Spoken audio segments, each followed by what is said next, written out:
Assalamu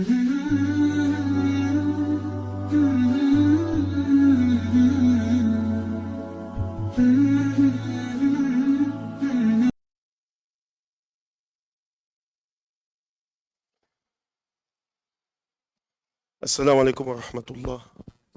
Nahmadu wa nusalli ala rasulil karim amma ba'd. Comme vous savez, le jour du jugement dernier, Maliki yawmiddin, yani yawmil hisab, Allah subhanahu wa ta'ala, il va prendre les comptes. Bien sûr, il va commencer par la prière, mais Allah subhanahu wa ta'ala, il va prendre les comptes sur toute notre vie. Sur toute notre vie.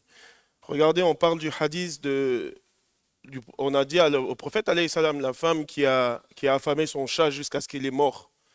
Imaginez, elle a affamé son chat, pourtant elle a fait d'autres bonnes actions, etc. Mais c'est sa cause qu'elle va passer par l'enfer, à cause d'un chat.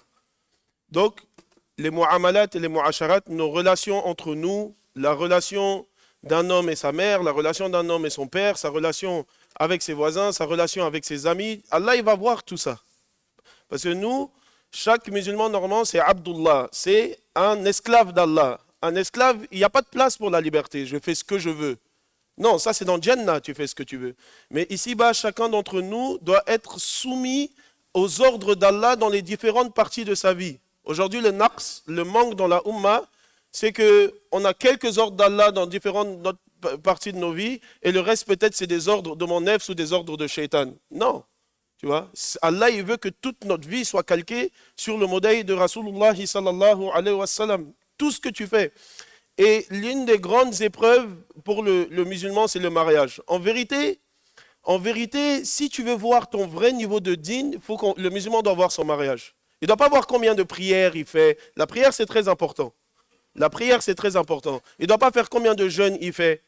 C'est très important aussi. Mais s'il veut voir le niveau de son din, où il en est réellement, c'est dans le mariage. Bien sûr, ça arrive des fois qu'un musulman soit très pieux, qu'une femme soit très pieuse, mais ils sont incompatibles. Ils sont incompatibles, ça ne va pas marcher. Mais le prophète, alayhi salam, mais de manière générale, le prophète, alayhi salam, il a dit, les meilleurs d'entre vous, c'est les meilleurs avec leurs femmes. Il n'a pas dit c'est celui qui gêne le plus, c'est celui qui prie le plus, c'est celui qui fait le plus de zikr. Il a dit, les meilleurs d'entre vous, c'est les meilleurs avec leurs femmes. Et il a dit du côté de la femme, si je devais ordonner à quelqu'un de se prosterner devant un autre être humain, j'aurais dit à la femme de se prosterner devant son mari. Bah alors nous, on en est où dans tout ça, Ahbab al-Kiram? On en est où? C'est ça qu'il faut voir. Si je veux voir vraiment ma relation avec Allah, je regarde comment je traite ces créatures. Et la première des choses que je regarde, c'est dans mon foyer, dans mon couple. Comment je traite ma femme, comment je traite mes enfants. Aujourd'hui, nous, c'est devenu rien pour ça. Combien de pères de famille sont très durs à la maison? Les enfants, ils viennent nous parler des fois, ceux qu'ils n'osent pas dire à leurs parents, ils viennent nous le dire en bas ici. Cher imam, j'ai besoin de me confier. Je m'excuse de ce que je vais le dire. Beaucoup d'enfants, ils détestent leur père. Je le dis vraiment, ils les détestent. Mais ils ne peuvent pas lui dire. Mais ils le détestent. Il ne peut même pas le sentir, il ne peut pas le voir. Bien sûr, l'enfant doit toujours respecter son père, il doit toujours respecter son père. Mais quelle est la cause, la dureté du caractère qui a fait que l'enfant s'est retrouvé dans cet état de sentiment? Ça a posé des questions. Quelle est la dureté du caractère? Combien de chefs de famille, c'est triste à dire, quand il est en voyage, tout le monde est content. Quand il revient, c'est la tristesse dans le foyer. Ahbab al-Kiram, ça c'est grave. Ça c'est très grave. Et Omar ibn al-Khattab, il a fait démissionner un de ses ministres. Il l'a fait démissionner parce que ce dernier n'embrassait pas ses enfants. Il a vu Omar ibn al-Khattab en train d'embrasser ses enfants. Il dit, moi je ne fais pas ça, moi. Il a dit, mais celui qui n'a pas de rahma dans son foyer, comment il va avoir de la rahma pour ma umma? Il a fait démissionner, khalas. Il a dit, tu ne veux pas rester gouverneur dans mon khalifa. Impossible. Vous voyez ce que je veux dire? Dans Ahbab al-Kiram, tout ça, ça fait partie de notre dîn. Ça fait partie de notre dîn. Comment est-ce qu'on traite nos épouses? Comment est-ce qu'on traite nos enfants? Shaitan, quand il se réunit dans le hadith, quand il se réunit avec ses sbires, avec ses employés, avec ses shayatines, et qu'il leur demande qu'est-ce que vous avez fait. Un, il dit à cause de moi, un tel, il a fait zina. Il ne calcule pas. À cause de moi, un tel, il a fait ci. Il ne calcule pas. À cause de moi, un couple, il a divorcé. Il dit, tiens, va t'asseoir sur mon trône. Viens t'asseoir sur mon trône. À cause de moi, Ahbab al-Kiram, excusez-moi, mais regardez le taux de divorce dans la Ummah. C'est adjib aujourd'hui. C'est adjib. Pourquoi? Parce qu'on n'a plus les sifat. On n'a plus les qualités. On n'a plus les relations avec Allah. On n'a plus ça. C'est coupé. Tu vois, les gens divorcent en masse, à Fouadjan, en masse, qu'Allah il nous préserve. Donc, nous, il faut qu'on puisse voir Nabi alayhi salatu wassalam, comment il s'est comporté avec son épouse. Bon, les divorces, ça, on n'en parle pas, de l'impact sur les enfants, l'impact psychologique, ça détruit. Durs sont les enfants qui s'en remettent. Durs sont les enfants qui s'en remettent. Même s'il réussit sa vie professionnelle, peut-être ça va ressortir un moment, soit dans son foyer, soit comment lui il traite ses enfants. C'est quelque chose de dévastateur. Mais aujourd'hui, nous les musulmans, on est plongés dedans, alors que c'est la chose halal que Allah il déteste le plus. C'est halal de divorcer, mais c'est la chose halal que Allah déteste le plus. C'est la chose halal que Allah il déteste le plus. Donc, Ahbab al-Kiram, comment nous on va venir à ces qualités que Nabi alayhi salam il avait? Imaginez quand on lui demande sur le mimbar ici, à Nabi alayhi salam, quand on lui demande sur le mimbar, il est sur le mimbar, il dit quelle est la personne que tu aimes le plus? Il dit c'est Aïcha, tu vois, devant tout le monde. Et elle l'entend. Et elle l'entend devant tout le monde. Donc dans un foyer, c'est sunna de se dire qu'on s'aime. C'est sunna. Le prophète alayhi salam, combien de fois, oubliez même Aïcha, à ses compagnons, combien de fois il prend ses compagnons, il dit je t'aime. Donc nos enfants, notre femme, on doit leur dire je t'aime, souvent. Elle aussi à son mari, je t'aime. Tu vois, l'enfant, tu le prends, tu dis je t'aime. Ça, c'est très important, Inch'Allah. Les paroles qui font du bien au cœur. Nabi alayhi salam, il dit, le croyant, que celui qui croit en Allah au jour dernier, qu'il dise du bien ou qu'il se taise. Des fois, les parents, ils disent des paroles, oui, c'est pour faire de lui un homme. Non, ça l'a détruit. Tu ne seras jamais rien. Tu vas jamais réussir. Non, c'est pour faire de lui un homme. Tu n'es pas en train de faire de lui un homme. Nabi alayhi salam, il a fait des sahaba des hommes sans jamais leur parler comme ça. Pourtant, les sahaba, parmi eux, il y en a qui urinaient dans la mosquée. Parmi eux, il y en a qui avaient tué je ne sais pas combien de personnes. Mais il les a traités d'une manière, il n'a jamais fait tu ne fais pas quelqu'un un homme en étant dur avec lui. Tu vois, tu fais de quelqu'un un homme en le conseillant, en allant. Des fois, tu peux être dur, mais il faut un juste milieu. Quand il n'y a que de la dureté, il y a un problème. Quand il n'y a que de la dureté, Ahbab al-Kiram, il y a un problème. Donc, Nabi alayhi salam, combien de fois il disait je t'aime à sa femme? L'écoute, combien le prophète alayhi salam discutait. Tu arrives dans les foyers, c'est devenu des colocations. Wallahi, ça ne discute plus. Le prophète alayhi salam, il discutait avec Aïcha jusqu'à ce qu'elle s'endorme. Et il était plus occupé que nous tous. Et il avait combien de femmes? Subhanallah. Combien de femmes il avait? Mais il discutait avec Aïcha jusqu'à ce qu'il s'endorme. Regardez Nabi alayhi salam, le fameux hadith où il fait la course avec Aïcha. Si aujourd'hui on voit notre imam faire la course avec son épouse, ahwal, regarde ce qu'il fait. Mais pourtant c'est un sunnah ce qu'il est en train de faire. On n'est pas en train de courir dans la rue, ils sont en train de faire la course. Tout le monde va dire, regarde c'est ahwal, c'est quoi ce comportement? Rares sont les personnes qui vont approuver ça. Pourtant c'est sunnah du prophète alayhi salatu wassalam, qu'il il plaisantait avec sa femme tout en restant pudique. Bien sûr, il y avait des plaisanteries avec lui, sa femme l'arabe, il s'amusait. Ça c'est sunnah du prophète alayhi salatu wassalam. Quand est-ce qu'il y a ça dans nos foyers? Quand est-ce qu'il y a ce genre de plaisanterie entre moi et ma femme? Quand est-ce que je viens lui prendre dans les bras et je lui dis je t'aime? Quand est-ce que je lui fais une blague? Quand est-ce que je fais rire dans mon foyer? Ahbab al-Kiram, c'est tout ça qui fait vivre un foyer. Ahbab al-Kiram, c'est tout ça qui fait vivre un foyer. Non, moi je veux seulement, tu prépares, tu cuisines, et puis tu te tais, tu ne parles pas. Non, c'est impossible. C'est un être humain en face. C'est impossible.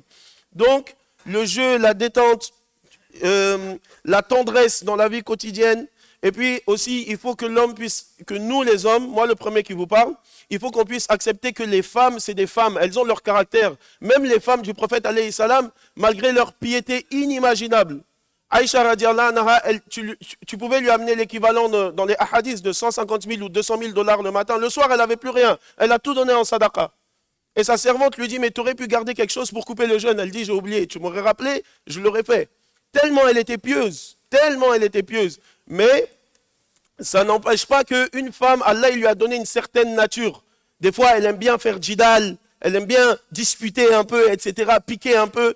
Même avec le prophète, alayhi salam, elle faisait ça. Même avec Sayyidina Mohammed, sallallahu alayhi wa sallam. Il est rapporté dans certains hadiths, le prophète lui dit, je sais quand tu es fâché, je sais quand tu es contente. Quand tu es fâché, tu jures par le Dieu d'Ibrahim. Tu dis, par le Dieu d'Ibrahim. Mais quand tu es contente de moi, tu dis, je jure par le Dieu de Mohammed. Voilà. Donc même avec lui, elle avait ce comportement. Quand, je pense, c'est Maïmouna, radiallahu anha, ou bien Zainab, une des épouses du prophète, alayhi salam, qui a amené un plat, Aïcha était fâchée, elle a cassé l'assiette. Il n'a pas dit c'est quoi ça, pourquoi tu casses? Il a dit quoi? Votre mère, elle est jalouse. Donc les femmes, elles ont quand même leur comportement, sachant qu'elles passent par beaucoup de choses dans leur corps que nous, on ne peut pas comprendre. Qu'Allah il nous pardonne, les menstrues, la grossesse, c'est des choses que nous, on ne peut pas comprendre. Donc là, elles ont des comportements, des fois, elles sont tendues. À nous, Inch'Allah, d'avoir sobre, d'avoir sobre en ce moment-là, de patienter à ce moment-là, de ne pas prendre trop à cœur, moi le premier qui vous parle, qu'Allah nous donne ces qualités-là, de ne pas prendre trop à cœur ce qu'elles disent en ce moment-là. Est-ce que vous comprenez? Et d'avoir sobre. Aussi, quelque chose qu'on a vu entre le prophète alayhi salam, c'est que Aïcha, imaginez Aïcha, aujourd'hui on parle des grandes écoles.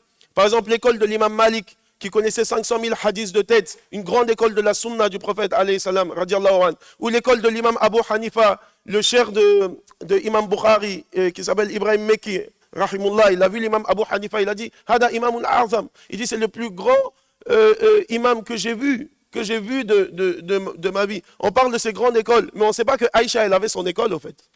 Tellement elle avait du savoir de la sunna, tellement elle connaissait le Coran, tellement elle connaissait les hadiths, radiallahu anha, les gens venaient en masse, elle mettait un rideau, comment elle faisait elle mettait un rideau, et regardez sa piété, elle changeait un peu sa voix, elle alourdissait un peu sa voix, et elle les enseignait la religion. Elle leur renseignait, elle embellissait sa voix pour pas que il y ait un désir qui vienne de ses élèves, parce que Allah il a donné la voix aux femmes une voix qui est subhanallah. Donc elle leur enseignait comme ça, et quand ils revenaient le lendemain ou quelques jours après, elle disait, est-ce que vous avez mis en pratique ce que je vous ai dit? Non, alors on ne commence pas le nouveau cours. Elle leur enseignait, elle avait sa propre école. C'est juste, ce n'est pas quelqu'un qui a écrit, etc. Mais combien de hadiths elle a rapporté? C'est l'une des plus grandes rapporteuses de hadiths.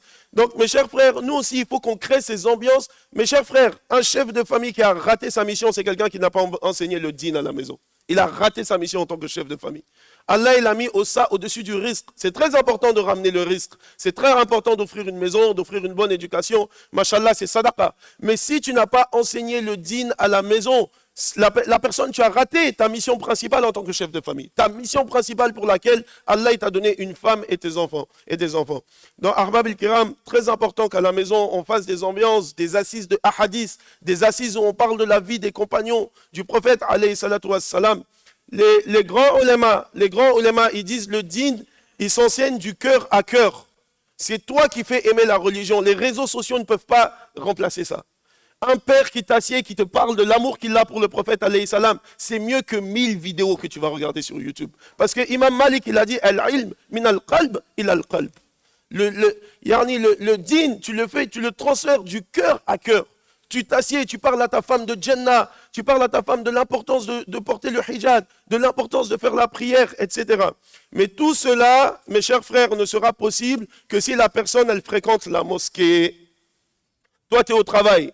Le travail, c'est difficile. C'est dur sur le nefs. Tu quittes le travail. Tu vas directement à la maison. Tu ne peux pas arriver en souriant. C'est impossible. Parce que tu n'es pas mutma'in. Tu n'es pas apaisé. Passe à la mosquée. Fais des assises de foi. Tous les jours ici, alhamdoulilah, on a des assises de foi. Tous les jours. Viens, assieds-toi, écoute. Ton cœur va s'apaiser. Tu entends parler de akhira. Tu oublies tes soucis quotidiens. Tu rentres à la maison, tu es apaisé. Tu rentres à la maison. Là, tu peux donner de l'amour. Là, tu peux donner de la tendresse à ta famille. Mais la personne, mes chers frères, tu quittes l'ambiance du travail directement. Tu vas directement à la maison. C'est impossible que tu donnes de l'amour. C'est parce que toi-même, tu n'en as pas actuellement. Toi-même, tu es tendu. Tu quittes une ambiance de tension et tu rentres avec cette tension à la maison. Très important que chacun, il fréquente la mosquée pour apaiser son cœur, pour remettre ses idées en place, pour savoir que tous les problèmes qu'il traverse ici-bas, c'est que passager. C'est que passager. Et une dernière chose, c'est les adkars quotidiens, le zikr quotidien, très important, matin et soir, on fait les adkars qui vont préserver Shaitan de rentrer dans notre couple. On fait beaucoup de zikr parce que c'est ça qui va apaiser le cœur, Inch'Allah. Qu'Allah nous donne tawfiq.